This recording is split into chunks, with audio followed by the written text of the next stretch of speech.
If you were around last week, you'll know that we started a bit of a summer focus, a summer kind of series looking at greatest hits and different people sharing some of their kind of greatest hits. And for a bit of fun, and I thought we would see how well you did kind of knowing some of the greatest hits through the decades. As part of things. And so we're going to play a bit of a game to start with. And what we're going to do is I'm going to tell you a decade, and then there's going to be just a few seconds clip, and then you need to kind of guess or shout out what you think the song is. We'll start off with a nice, easy one for you. So this is 1980s, and we all love a bit of 80s. So here we go. Have a listen and see if you know what it is. Shout out when you know. Bon Jovi, but what song is it?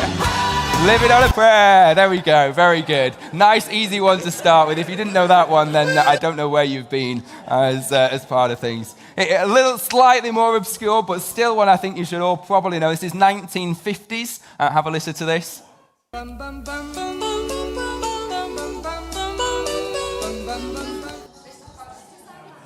Mr. Sandman, very good. Bonus points if you know who'd sang it. No, I didn't think. So the Chordettes and Mr. Sandman from the 1950s. Well done, Santa. Very good. Here's another one that I think everybody should know. This is 1970s.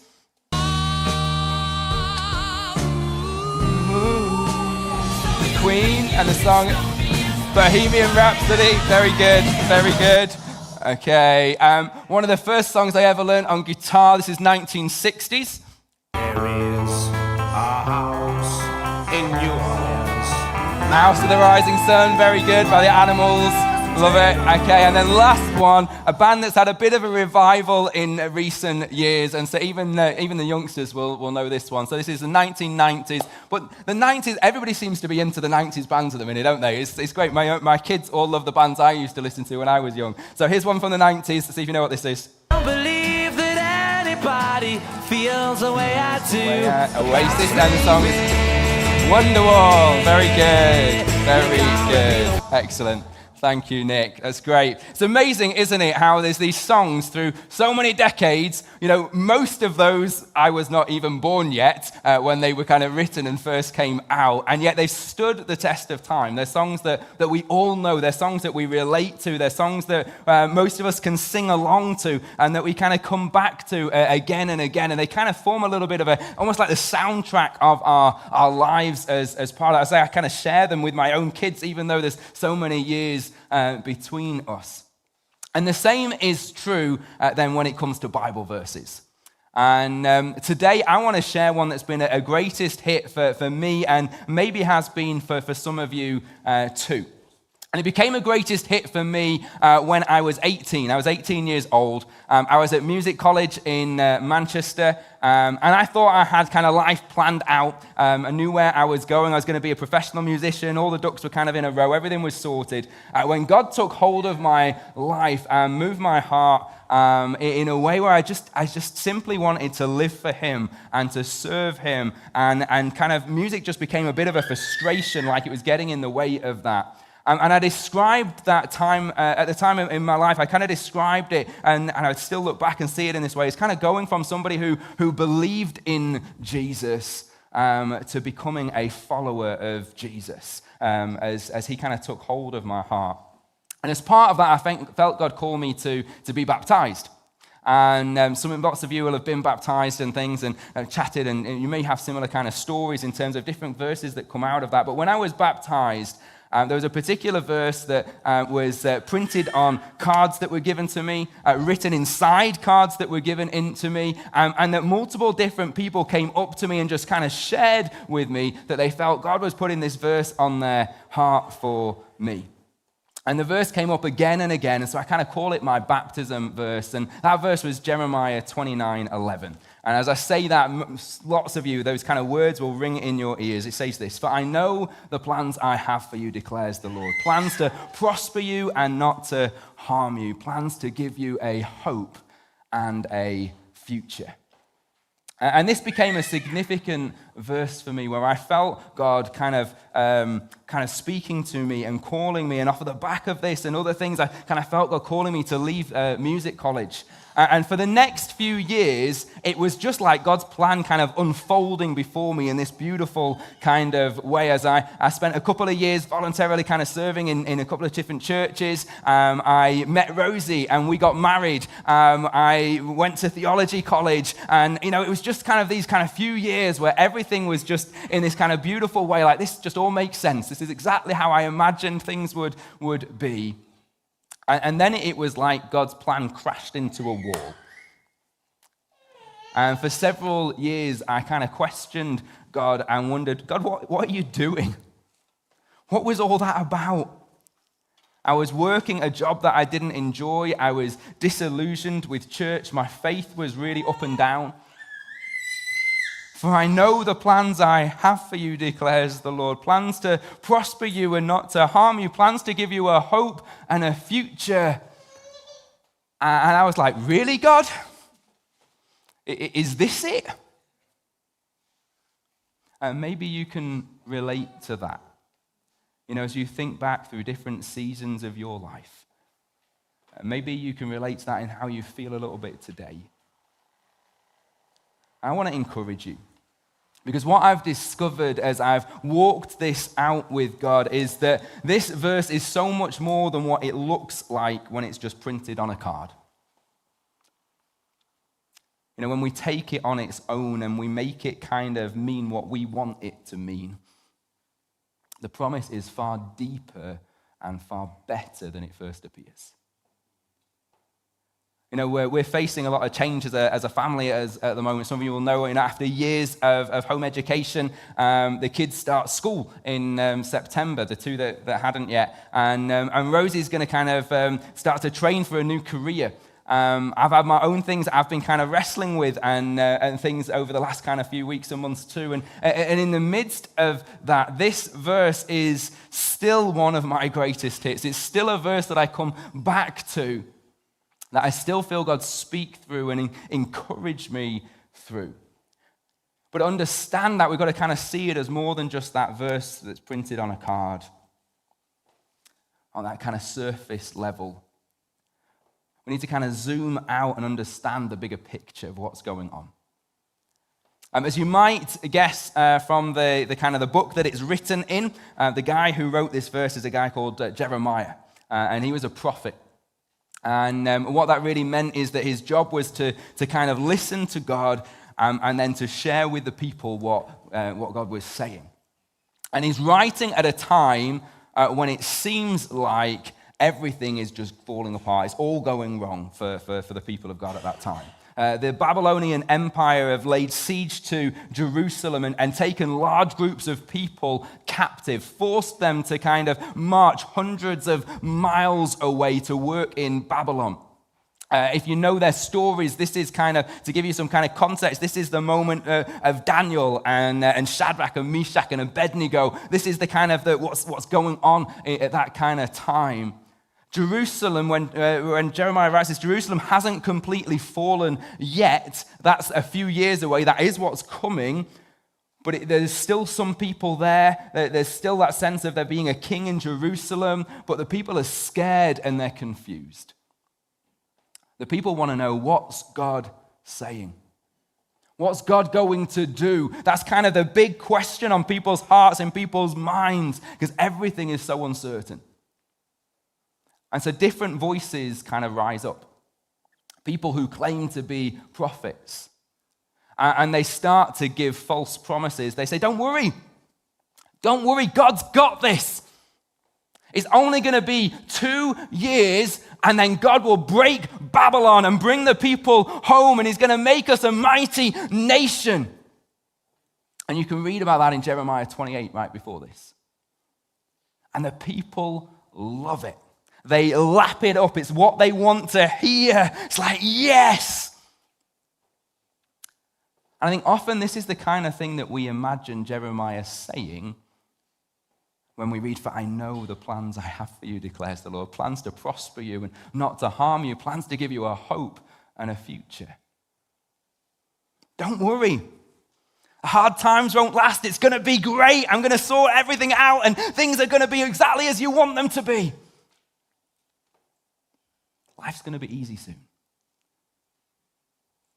But Jeremiah, the one who actually writes this verse, he speaks up and he says, you've got it wrong.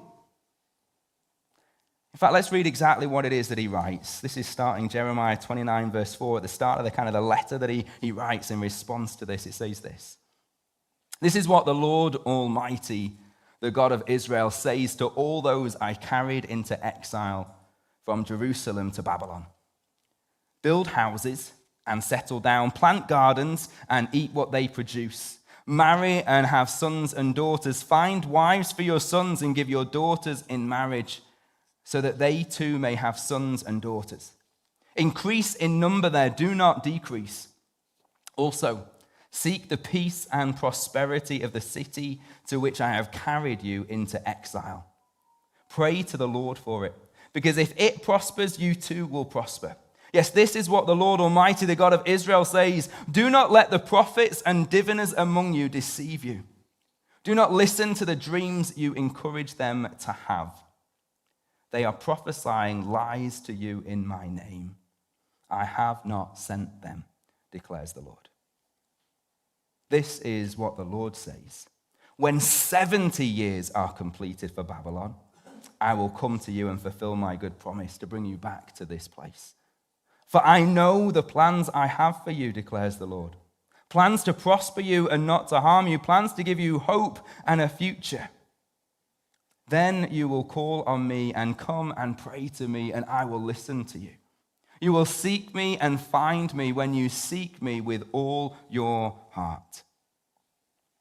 I will be found by you, declares the Lord, and will bring you back from captivity. I will gather you from all the nations and places where I have banished you, declares the Lord, and will bring you back to the place from which I carried you into exile.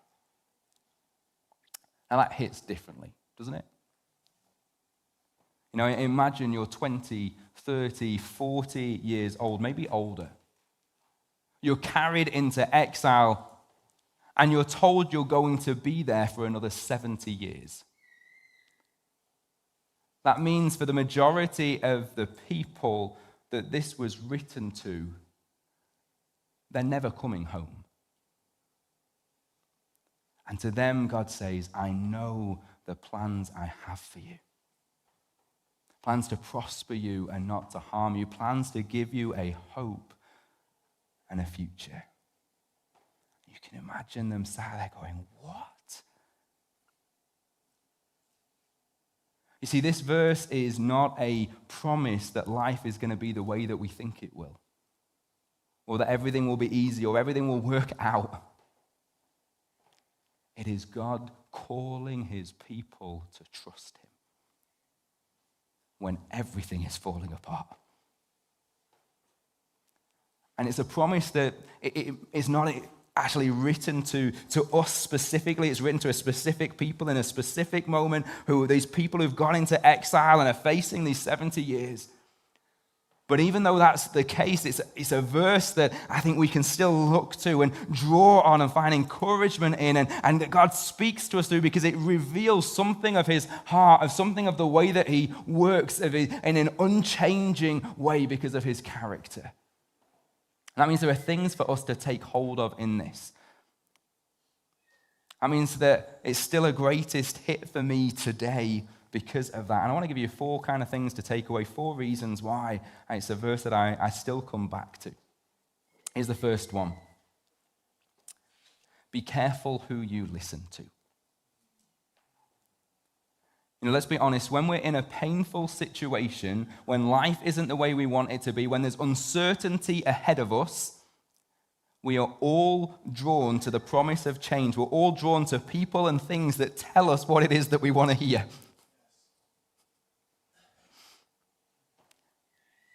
To those who agree with us and the way that we think.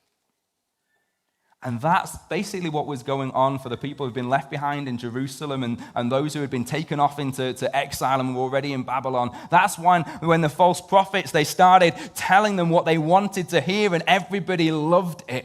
And they just kind of shouted Jeremiah down. And that's the way that I think so many people think about or try to use Jeremiah 29:11.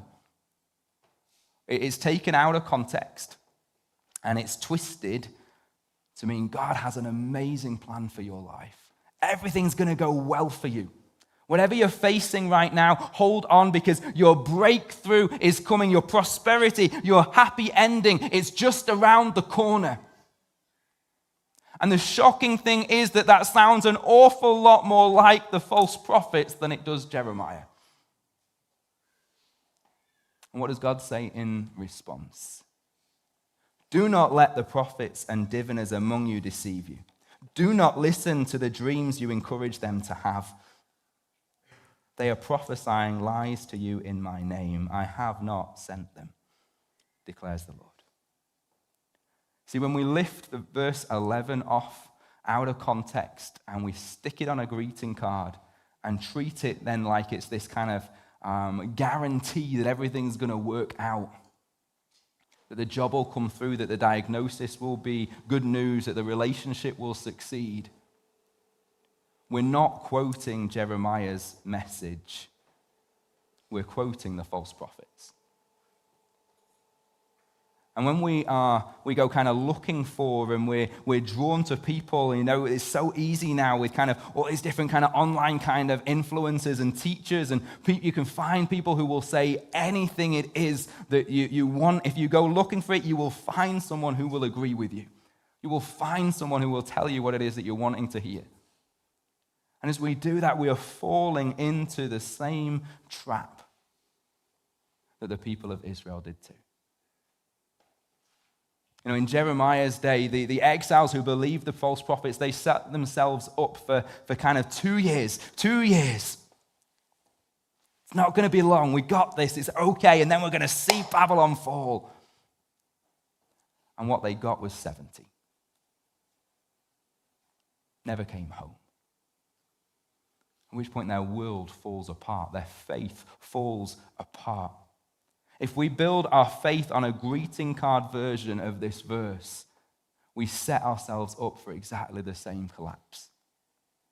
Be careful who you listen to. When we talk about God kind of speaking through the prophetic and making things known through different people, we often talk about testing what people say, but one of the things that we see in that is that the people are only saying what it is that they're encouraged to. Because of that, I think there's a huge amount where actually it's a sense where the people's own hearts left them vulnerable to being deceived. And so as well as testing what it is that people are saying, there's this sense of this call to test our own hearts when we're asking the question. Because it's our hearts that leave us open to deception. So desperate to hear God say what it is that we want him to say. And so even when it comes to listening to yourself, be careful who you listen to. Here's the second one. Be reassured of God's care. So far you might be thinking I've just kind of, thrown a punch at one of your favorite verses. And you might be wondering in what it is that I've talked about, how on earth does this show God's care at all? If he's leaving them in exile for 70 years and most of them never make it home. But here's the thing. When God gives this promise, it's not at the end of the 70 years, is it? When everything's about to change. It's right at the start with all of the 70 years ahead of them. The promise he gives is to equip them and to prepare them for what it is that's ahead. And that changes the kind of care that this is, doesn't it? It's not, hang on, it's nearly over. The quick fix is coming. I'll sort it all out. It's, I am with you and I am for you, even though it's nowhere near over. God isn't showing his care by rescuing them out of the hard thing. He's showing it by preparing them for it and being present with them in the midst of it. By giving them something of his kind of big picture perspective rather than being overwhelmed by what they're facing in the moment.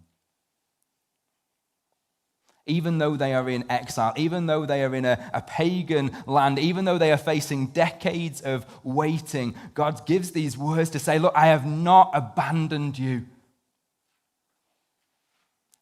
And he says that to you today. If you've been in that place and just wondering, he just wants to say to you, I have not abandoned you. You see, we often think that the kind of the fulfillment of God's promise, that God's care should look like an exit strategy, a way out of things that we don't want to be in. We kind of pray, God, would you get me out of here? Would you change this situation or this circumstance? But God's care in this strategy, God's care in this kind of promise is not an exit strategy, it's a presence strategy. It's that he is with them, that he's going to be with them and walk with them through every one of those 70 years. And that he has good for them even in the midst of those 70 years. That they don't have to kind of hold on and kind of wait for then. That actually has a purpose for them in the present. Here's the other thing not to miss. The situation you are in might last longer than you would like, longer than you would hope for, but it won't last forever. God tells them 70 years, that there is an end. It's not at the moment that you'd like it to be, but there is an end. And we can look forward knowing that God is not just with us in the mess, but that he is leading us through it to the other side. And there's this beautiful quote by Corrie ten Boom. Lots of you have heard me talk about Corrie ten Boom in different times, but she's an amazing lady who survived World War II in the midst of a concentration camp. And she wrote this. She said, "Never be afraid to trust an unknown future to a known God." It's beautiful, isn't it? Never be afraid to trust an unknown future to a known God. We might not understand. We might not understand why things are the way they are. We might not understand or what the future holds or even the steps to take. But we know the one who is with us. God loves you. He is for you.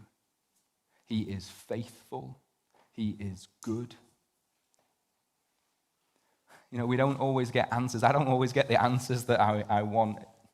It's not always easy to understand why things don't happen the way that we think they should, why it feels sometimes like our plans kind of crash into a wall,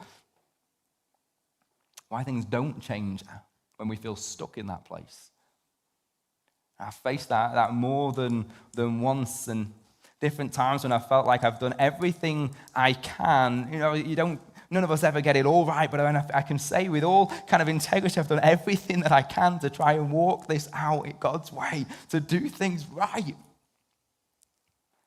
So why on earth has it ended up there? Why has it all gone wrong? Or does it feel like it's all gone wrong to me?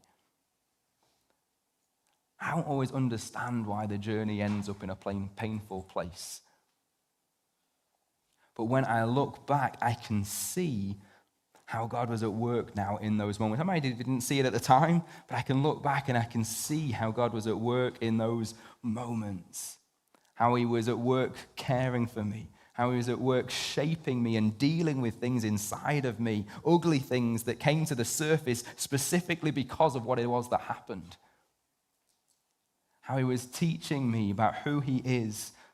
How he is faithful. How he was deepening and growing me in trust. Shaping my character, dealing with my pride, keeping me dependent.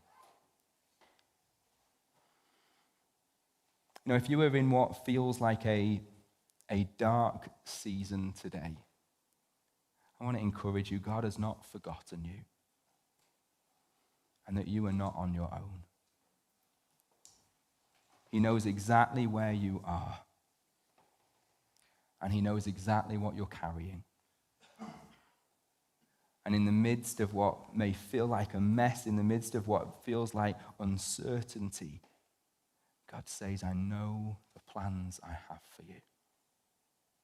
Plans to prosper you and not to harm you. Plans to give you a hope and a future.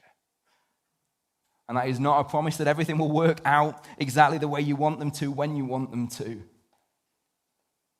But it is a promise that God is with you and that he is at work for your good and that he is at work for his kingdom in ways beyond what you and I can so often see.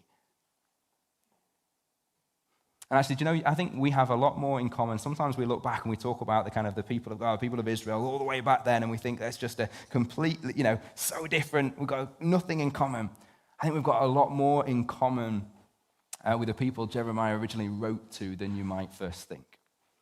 You see, believe it or not, as followers of Jesus, we're living in exile too. Paul says in Philippians 3, he says, our citizenship is in heaven, that when we make Jesus our king, we become citizens of a new kingdom. And Peter, in a similar way, he describes us. He says that as followers of Jesus, because we're citizens of a new kingdom, he says we're foreigners, we're exiles, we're strangers in this land. That's how he kind of describes us and talks about us as followers of Jesus. He says our home isn't here anymore.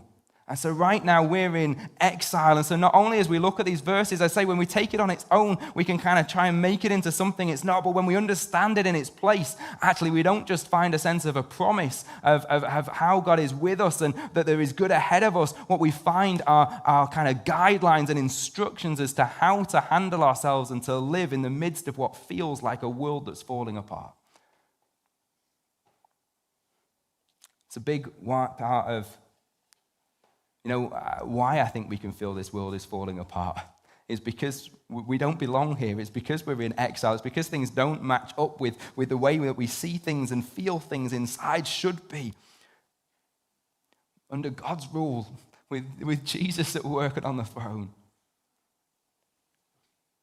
And a big part then of why I think these words that God writes, that he speaks through Jeremiah 29 are so relevant to us and can be our kind of a greatest hit today.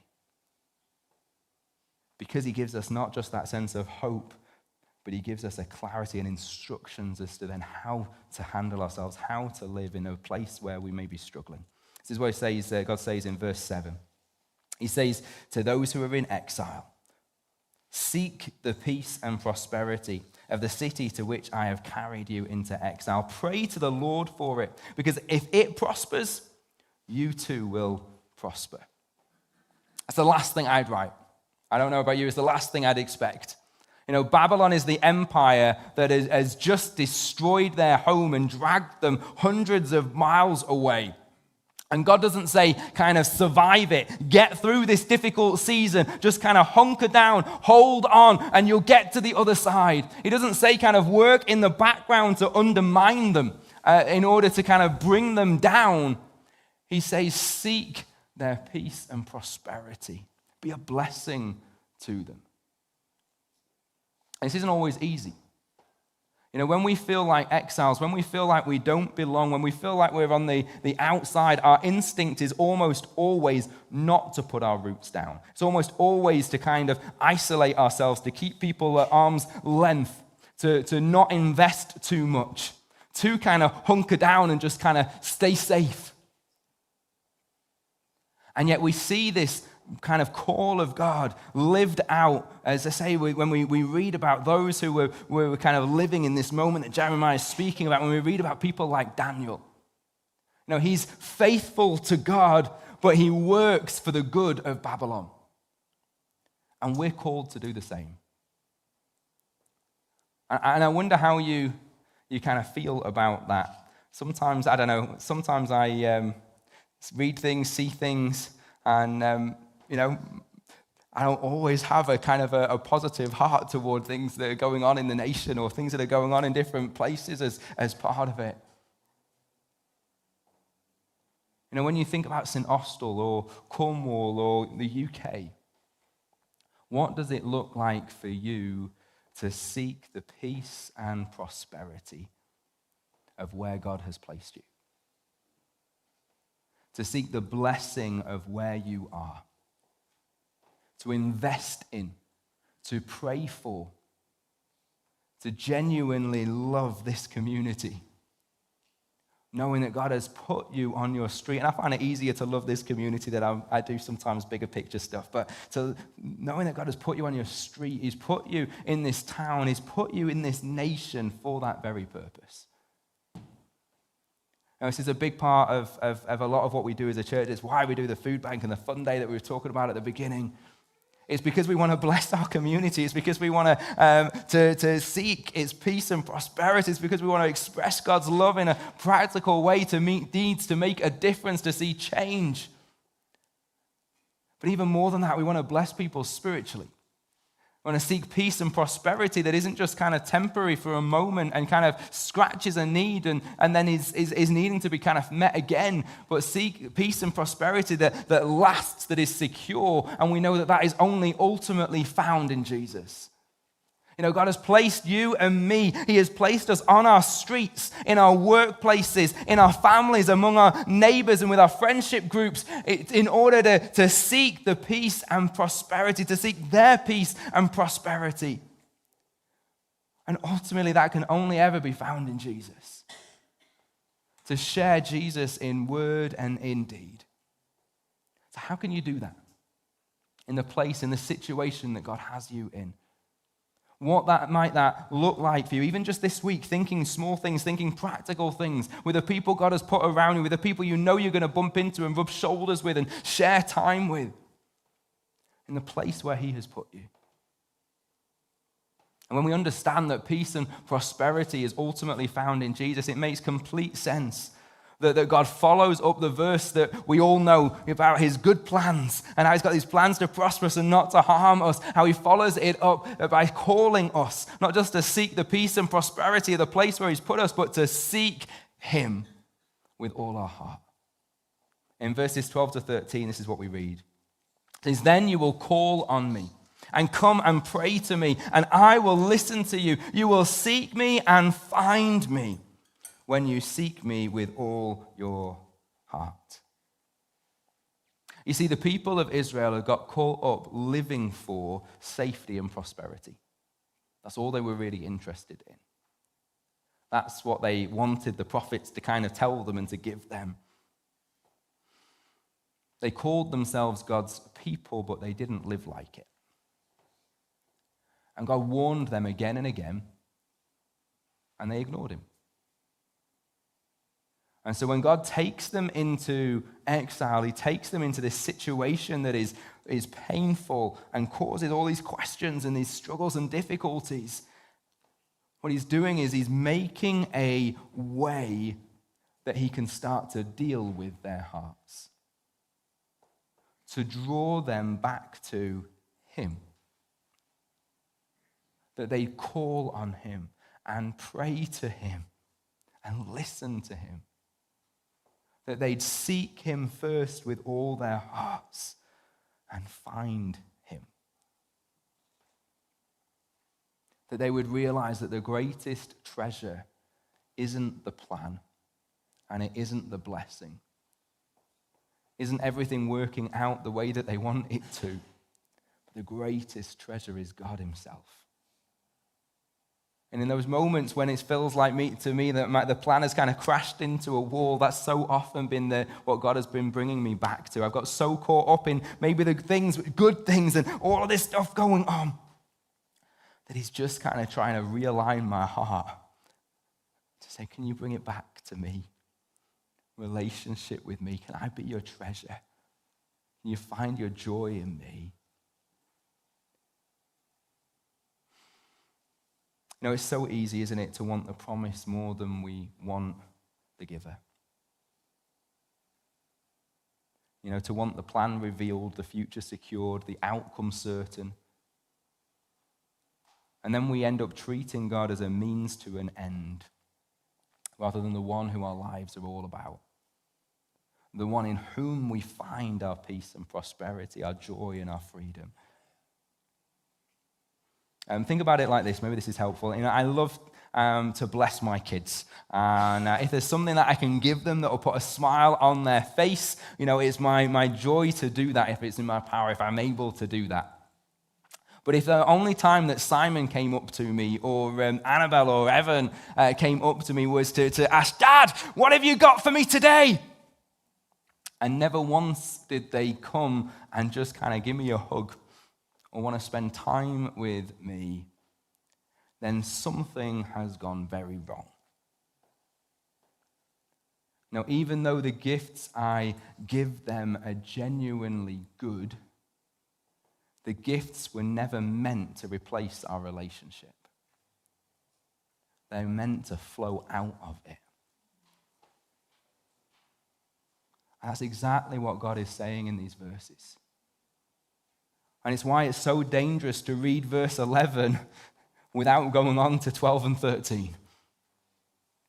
Because God is calling us to be those who don't just seek the plan, don't just want to know, God, what's your plan for me? Would be those who would trust him and would seek after him and would know that he is the treasure, that he is our greatest good. And that we'd seek him not half-heartedly, not as the backup plan, just kind of when things go wrong, not just when we feel like it, but that we would seek him with all of our hearts. And I don't know about you, but I often find that a big thing to kind of come back to and a big challenge to kind of wrestle with in that sense of the promise is there. You'll seek me and find me when you seek me with all of your heart. I know for me that's not always the case. Can you honestly say as you consider your heart and you look at how you use your time and would those words describe you? While they might not always describe me, I want them to. And I know that part of how God is at work in the midst of the exile and this world that we are in a place where things don't go right, when there's struggle and there's difficulty, part of the way that He's work in the midst of this for me and for you is to transform our hearts, is to expose things and to put His finger on things in order to draw us to Him.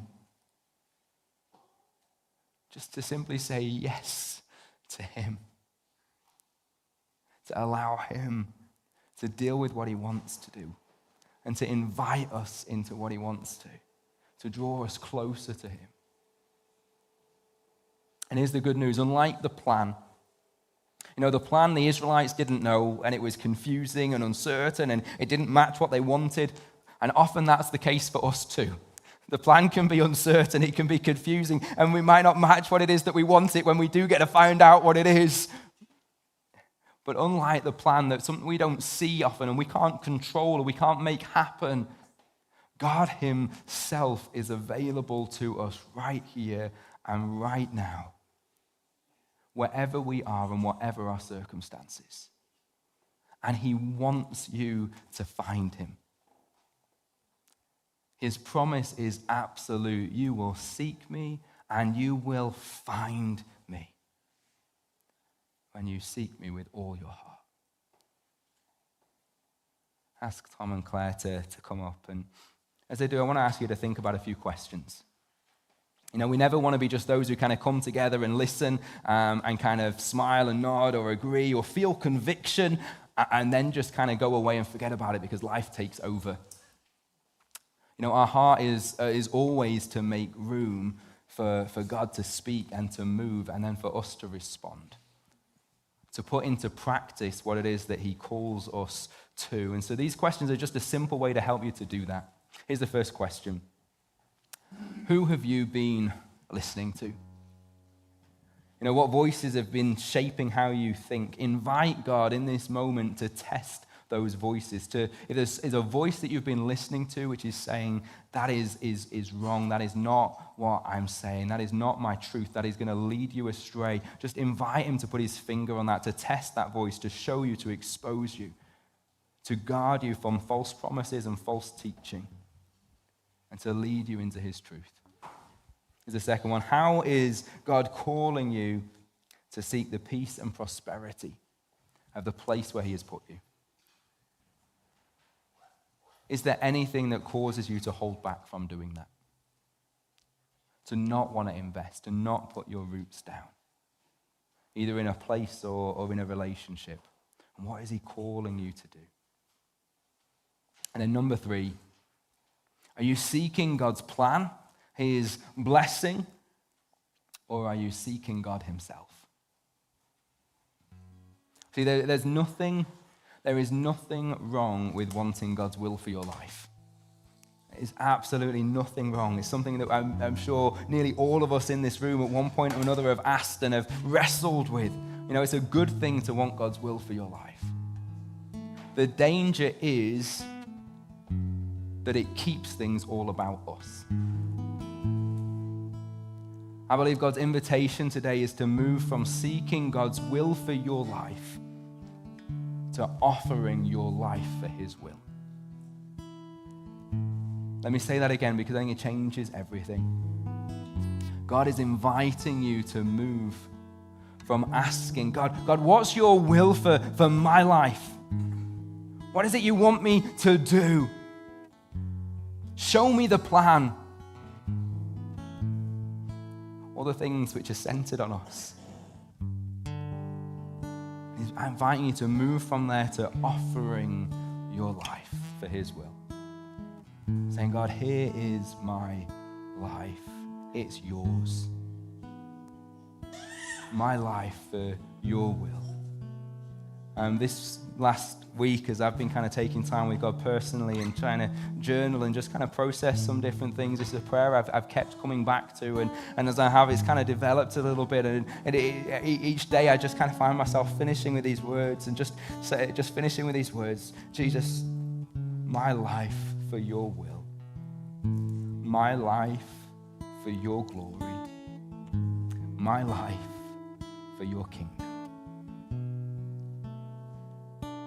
Jesus, my life for your will, my life for your glory, my life for your kingdom. You see the difference? Suddenly he is the one at the center. He is the one that it's all about. And when that's the case, it puts us in a posture of surrender and trust.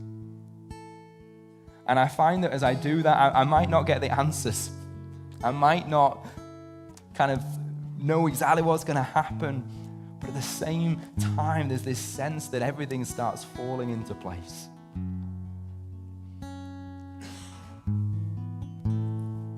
Because it's falling into his hands. So I want to pray. And as the band play, let's just make this a time, make this a space when we worship Jesus, where we put him at the center, where we lift up his name, but also a time where we just come and we offer our lives for his will, where we lay things down and we surrender.